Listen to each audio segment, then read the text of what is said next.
नमस्कार। जैसे कि लास्ट वीडियो में मैंने वादा किया था कि पीएमओनी को लेकर जो एक कन्फ्यूजन का माहौल हो गया है, इस टॉपिक पे एक ज़बरदस्त वीडियो लेके आऊँगा। आज मैं यहाँ बहुत ही महत्वपूर्ण पॉइंट्स पर चर्चा करने आया हूँ, जिन पर एक भावी पीढ़ियों को पीएमओनी के साथ जुड़ने से पहले ज़रूर विचार करना चाहिए। हमें आमतौर पर बहुत सारे पीढ़ियों से फ़ोन कॉल आते हैं जिन्होंने दूसरा कोई एग्रीगेटर्स से एक्सेस पॉइंट लिया था, लेकिन उनको दिक्कत ये आ रहा है कि या तो मोबाइल ऐप तैयार नहीं है या सिस्टम ठीक तरह से काम नहीं कर रहा है। अब वे हर महीने अपने ब्रॉडबैंड कनेक्शन को अपनी ही जेब से रिचार्ज कर रहे हैं और जनता को मुफ्त वाईफाई दे रहे हैं। हमने बहुत सारे वीडियो देखे हैं जिन्होंने एक्सेस पॉइंट तो लगा लिया, लेकिन वे अभी तक बिजनेस को स्टार्ट करने में असमर्थ हैं। इसका एक बड़ा कारण ये भी है कि उन्हें उनके वीडियो एग्रीगेटर द्वारा छोटी छोटी तकनीकी और गैर तकनीकी जो पॉइंट्स होते हैं उनके बारे में सूचित नहीं किया गया है। यहाँ तक कि हमें संभावित वीडियो से कुछ ऐसे सवालों का सामना भी करना पड़ा जो दिखाता है कि सोशल मीडिया के जो इन्फ्लुएंस होते हैं उसके कारण उनके बीच बहुत सारे गलतफहमियां हैं। मान लीजिए आप पीएमओनी वाईफाई के बारे में कुछ नहीं जानते। अगर ऐसा है तो बहुत ही अच्छा है, लेकिन अगर आपको इसके बारे में आधा ज्ञान या जानकारी है तो ये बहुत ही खतरनाक हो सकता है आपके लिए, क्योंकि ये आपको गलत निर्णय की ओर ले जा सकता है। आज इस वीडियो में कुछ स्पेसिफिक कन्फ्यूजन पॉइंट्स के बारे में चर्चा करेंगे ताकि आपको इसके बारे में स्पष्ट जानकारी मिल सके। जैसे कि किस एक्सेस पॉइंट को चुनना चाहिए, वीडियो एग्रीगेटर कैसे चुनेंगे, एक्सेस पॉइंट की रेंज, स्पीड और कवरेज के बारे में कुछ बात करेंगे, वाईफाई तकनीक की जो सीमाएं होती है या लिमिटेशन और इसको लेके जो बिजनेस स्कोप है वो क्या है। तो चलिए पहले पॉइंट है उसके बारे में बात करते हैं कि कौन सा एक्सेस पॉइंट चुनना है या कैसा चुनना है। हमने देखा है कि पीएमओनी वाईफाई हॉटस्पॉट स्थापित करने के लिए अधिकांश संभावित पीडीओ जो है केवल डिवाइस की कीमत और डिवाइस की रेंज के बारे में ही पूछते हैं। इस प्रक्रिया में वे बाज़ार में जो उपलब्ध कम लागत या लंबी रेंज का डिवाइस जो है उसके द्वारा आकर्षित हो जाते हैं, लेकिन यह नहीं देखते कि ऐसे एक्सेस पॉइंट्स पीएमओनी के लिए सीडॉट द्वारा अप्रूव्ड है या नहीं, ये स्वीकृत है या नहीं। याद रखिए, पीएमओनी जो हॉटस्पॉट है उसको स्थापित करने के लिए एक्सेस पॉइंट ही एकमात्र आवश्यकता नहीं है। पीएमओनी एक पब्लिक वाईफाई सिस्टम है। इसके लिए पीडीओए जो एग्रीगेटर है उसका सॉफ्टवेयर और मोबाइल एप्लीकेशन के साथ डिवाइस की अच्छी कनेक्टिविटी होना एक बहुत ही आवश्यकता होती है। अगर बैकएंड सॉफ्टवेयर ठीक से काम नहीं करेगा तो रिचार्ज सिस्टम ठीक से काम कर ही नहीं सकता, और अगर रिचार्ज सिस्टम ही सही नहीं है तो आप अपना इनकम कैसे प्राप्त करेंगे। इसके साथ ही यदि आप अपने यूज़र का डिटेल्स नहीं देख पा रहे हैं, यूज़र ने कितना डाटा उपयोग किया और उसकी लॉगिन डिटेल्स आदि अगर आप नहीं देख पा रहे हैं तो आप अपने बिजनेस को कैसे ट्रैक करेंगे। जैसा कि मैंने पहले ही उल्लेख किया कि हम नियमित रूप से बहुत सारे पीडीओ से फ़ोन कॉल प्राप्त करते हैं जिन्होंने कहा कि डिवाइस तो ठीक काम कर रहा है, डिवाइस में प्रॉब्लम नहीं है, लेकिन सॉफ्टवेयर और एप्लीकेशन में प्रॉब्लम हो रहा है। वे जनता को मुफ्त वाईफाई दे रहे हैं, कारण एप्लीकेशन और रिचार्ज ऑप्शन काम ही नहीं कर रहा। हमें बुरा लगता है कि खून पसीने की कमाया हुआ जो पैसा है वो खर्च करने के बाद भी ऐसे पीडीओ फिर से हमसे एक्सेस पॉइंट ले रहे हैं। अभी आते हैं पॉइंट नंबर 2 पे। बहुत सारे पीडीओ के साथ बात करने के बाद हमने देखा कि लगभग सभी के मन में एक डाउट जैसा है कि पीडीओ एग्रीगेटर का चयन कैसे किया जाए, कौन सा एग्रीगेटर के साथ जाना चाहिए। यहाँ मैं आपको कुछ सुझाव देना चाहता हूँ कि पीडीओ चुनने के लिए या उनको चुनने से पहले आपको क्या क्या देखना चाहिए।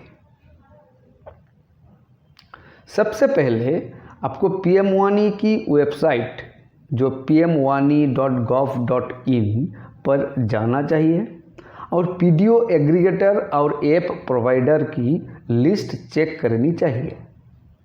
आप वहाँ पे पीडीओए का सर्टिफिकेशन स्टेटस भी देख सकते हैं। कुछ एग्रीगेटर्स ऑलरेडी फुल्ली सर्टिफाइड हो गए हैं और कुछ एग्रीगेटर्स अभी भी प्रोविजनली सर्टिफाइड दिखाई देंगे।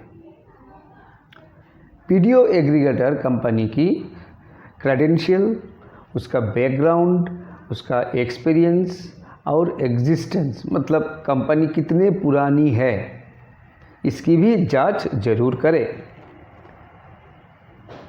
जानकारी प्राप्त करने के लिए आपको उन कंपनियों की वेबसाइट भी चेक करना चाहिए। आप सीडॉट संचालित पीडीओ एग्रीगेटर्स और ऐप प्रोवाइडर्स के साथ जा सकते हैं, क्योंकि वे जो सॉफ्टवेयर जिसको हम नॉर्मली पीडीओए स्टैक बोलते हैं और मोबाइल एप्लीकेशन प्रदान करते हैं, वो पूरी तरह से सीडॉट द्वारा संचालित होते हैं। इसके अलावा एक सीडॉट संचालित पीडीओ एग्रीगेटर आपको पूरी तरह से पीएमवानी प्रमाणित और make in India wireless access point देता है, जो पीएमवानी परियोजना के लिए डीओटी मतलब डिपार्टमेंट ऑफ टेलीकॉम भारत सरकार द्वारा जारी सख्त दिशा निर्देशों के अनुसार है।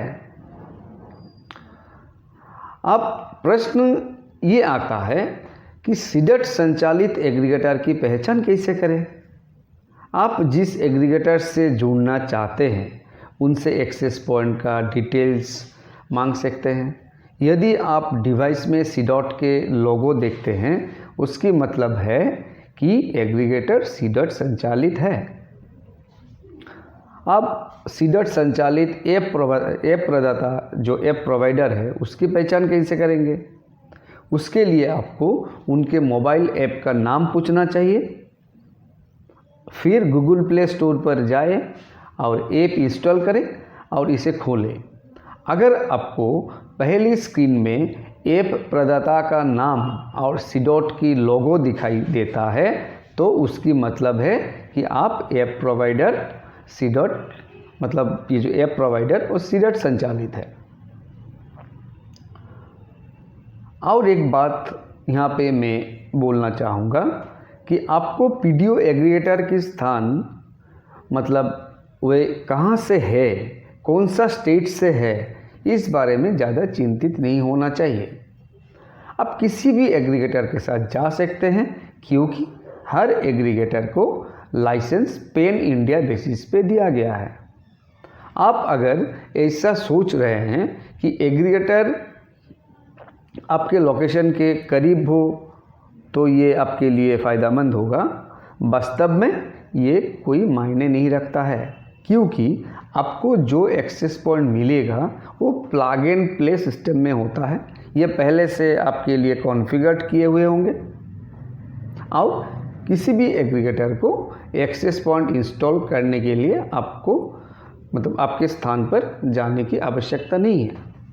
आप खुद इसको आसानी से कर सकते हैं। यदि एक्सेस पॉइंट में कोई प्रॉब्लम होता है तो ध्यान रखें कि नॉर्मली जो एक्सेस पॉइंट होते हैं उनमें 1 वर्ष के लिए रिप्लेसमेंट वारंटी में वो आते हैं, और 1 साल बाद अगर कुछ प्रॉब्लम आया तो डिवाइस को एग्रीगेटर के पास भेजना ही होगा। अगर सॉफ्टवेयर या एप्लीकेशन में कोई इशू आती है तो एग्रीगेटर उसको रिमोटली मतलब दूर से ही ठीक कर सकता है। अब तीसरे पॉइंट पर आते हैं, एक्सेस पॉइंट की रेंज, स्पीड और कवरेज।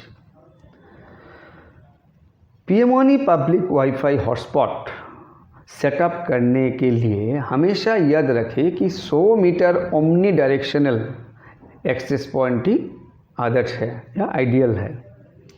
पीएमओनी वाईफाई हॉटस्पॉट को हमेशा सार्वजनिक स्थानों या मार्केट प्लेस पर ही स्थापित करना है, लेकिन दिक्कत यह है कि सार्वजनिक स्थानों पे बहुत सारे रुकावटें यानी इंटरफेरेंसेस हो सकते हैं। यदि आप एक बड़ा हॉटस्पॉट जोन स्थापित करना चाहते हैं तो आपके रिक्वायरमेंट के हिसाब से 1 से अधिक डिवाइस स्थापित कर सकते हैं। कृपया याद रखें कि एक्सेस पॉइंट की इंटरनेट स्पीड आईएसपी द्वारा दिए गए राउटर की स्पीड पर निर्भर करेगी। आप किसी भी आईएसपी जो इंटरनेट सर्विस प्रोवाइडर हैं, जैसे कि बीएसएनएल हो गया, जियो हो गया, एयरटेल या आपका कोई स्थानीय इंटरनेट ऑपरेटर, किसी से भी आप इंटरनेट कनेक्शन ले सकते हैं। केवल ध्यान रखें कि कनेक्शन ऑप्टिकल फाइबर के माध्यम से ही होना चाहिए, जिसे एफटीटीएच या फाइबर टू होम के नाम पर भी जाना जाता है। अब चौथे पॉइंट पर आते हैं। सबसे इम्पोर्टेंट बात यह है कि आपको वाईफाई की लिमिटेशन या सीमाओं के बारे में बहुत ही अच्छी तरह से पता होना चाहिए, क्योंकि जब हम कोई भी नया बिजनेस करते हैं तो हमें उसकी लिमिटेशन या सीमाओं को बहुत अच्छी तरह से जानना चाहिए और उसको जानकर हमको आगे बढ़ना चाहिए। जितनी अच्छी तरह से हम इसके लिमिटेशन को जानेंगे, हमें सक्सेस मिलने का चांसेस बहुत ज़्यादा होते हैं। ध्यान रखें कि एक्सेस पॉइंट और यूज़र्स के बीच फिजिकल बैरियर मतलब जैसे मोटी कंक्रीट की दीवार या पेड़ आदि की मौजूदगी के कारण वाईफाई सिग्नल बाधित हो जाता है। एक्सेस पॉइंट से यूज़र की दूरी बढ़ने के साथ वाईफाई का सिग्नल भी कमज़ोर हो जाता है। और एक बहुत ही इम्पॉर्टेंट चीज़ जो शायद आप में से मैक्सिमम लोगों को ये जानकारी नहीं होगा कि डिपार्टमेंट ऑफ टेलीकॉम भारत सरकार ने मोबाइल फ़ोन के लिए भारत में सार वैल्यू को एक निर्दिष्ट सीमा तक मंजूरी दिया है। सार मतलब स्पेसिफिक एब्जॉर्प्शन रेट यानी विशिष्ट अवशोषण दर। ये मोबाइल में वाईफाई सिग्नल के एब्जॉर्प्शन यानी अवशोषण को रेस्ट्रिक्ट यानी प्रतिबंधित करता है। हालांकि ये प्रतिबंध दूसरा वाईफाई सक्षम उपकरणों जैसे लैपटॉप, स्मार्ट टीवी आदि पर लागू नहीं है। इसलिए एक्सेस पॉइंट की रेंज चाहे जो भी हो, आपको निर्दिष्ट दूरी लगभग 40 से 50 मीटर के बाद एक्सेस पॉइंट के माध्यम से मोबाइल फ़ोन में इंटरनेट नहीं मिलेगा। ये एक्सेस पॉइंट का दोष नहीं है। इसलिए ज़्यादा रेंज वाला एक्सेस पॉइंट मोबाइल के यूज़र्स के लिए उतना लाभदायक नहीं हो सकता। आप गूगल में जाके इस सार वैल्यू SAR सार वैल्यू के बारे में पता कर सकते हैं। हर तकनीक की अपनी सीमाएं होती हैं और वाईफाई की भी वही सीमा है। जैसे कि हम पीएमओनी में एक टेक्नोलॉजी बेस्ड बिजनेस करने जा रहे हैं, हम सभी को उसकी लिमिटेशन के बारे में पता होना चाहिए। पीएमओनी छोटे और मध्यम उद्यमियों के लिए एक ऐसा बिजनेस स्कोप लेकर आया है जिसे अगर अच्छी समझ और अच्छी सोच और स्पष्ट ज्ञान के साथ किया जाए तो ये बहुत ही अच्छा कमाई की साधन बन सकता है। लेकिन अगर आपका सोच, इन्फॉर्मेशन और ज्ञान ही गलत हो तो कमाई तो दूर, उल्टा क्या होगा, आपका पैसा डूबने का चांसेस ही ज़्यादा रहेगा। अपने YouTube में PM वानी के बहुत सारे वीडियो देखे होंगे जिनमें कहा गया कि आज लगाओ कल से कमाओ। लेकिन यहाँ पे मैं एक बात बोलना चाहता हूँ कि प्रैक्टिकली क्या होता है, हर बिज़नेस को उसकी लय में आने के लिए कुछ समय तो देना ही पड़ता है। आप जानते हैं कि ये बिज़नेस इंटरनेट से जुड़ा हुआ है और PM वानी पब्लिक वाईफाई अभी हाल ही में शुरू हुआ है। इंटरनेट का उपयोग पब्लिक या यूज़र्स की आदत पर निर्भर है। उपयोगकर्ता को PM वानी सार्वजनिक वाईफाई की आदत डालने के लिए कुछ समय की आवश्यकता होगी और एक बार आदत पड़ने के बाद आपका PDO बिजनेस फलने लगेगा, ये निश्चित है। तब तक आपको धैर्य रखना है। इसलिए शुरू में पहले 2-3 महीनों अगर आपका जो खर्च है, जैसे इंटरनेट रिचार्ज करना, बिजली बिल आदि, वो भी कवर हो जाए तो भी बहुत है। शुरुआत में जितना अधिक समय आप अपने PM वानी हॉटस्पॉट के बारे में लोगों को बताने में लगाएंगे, मतलब मार्केटिंग करेंगे, कुछ प्रमोशनल एक्टिविटी करेंगे, उतनी ही जल्दी आपको आमदनी होने लगेगी। एक बार यूज़र जब इसको यूज़ करने शुरू करेगा, आप भी इनकम करना शुरू कर देंगे और ये कमाई प्रति माह, प्रति डिवाइस या एक्सेस पॉइंट 10,000 रुपये तक जा सकती है। इतना पोटेंशियल इसमें है। हमें आशा है कि आप समझ गए होंगे कि PDO बनने के पहले किन बातों का ध्यान रखना चाहिए। अगर आपको ये वीडियो पसंद आया तो कृपया अपना वाईफाई चैनल को सब्सक्राइब करें और इस वीडियो को ज़्यादा से ज़्यादा शेयर करें ताकि दूसरे लोगों को इस जानकारी से लाभ मिल सके। लास्ट में यही बोलना चाहेंगे कि हम भी एक CDOT संचालित PDO एग्रीगेटर और ऐप प्रदाता है। यदि आप सीरियसली PDO बनना चाहते हैं या आपकी मन में कोई दुविधा और प्रश्न है तो आप हमसे संपर्क कर सकते हैं। हमारे कॉन्टैक्ट डिटेल्स नीचे डिस्क्रिप्शन में दिए गए हैं और हमें आपका सहायता करने में खुशी होगी। एक रिस्पॉन्सिबल एग्रीगेटर होने के नाते ये हमारा फ़र्ज़ बनता है कि आपको सही जानकारी दे ताकि आप सही डिसीजन का या सिद्धांत ले सकें।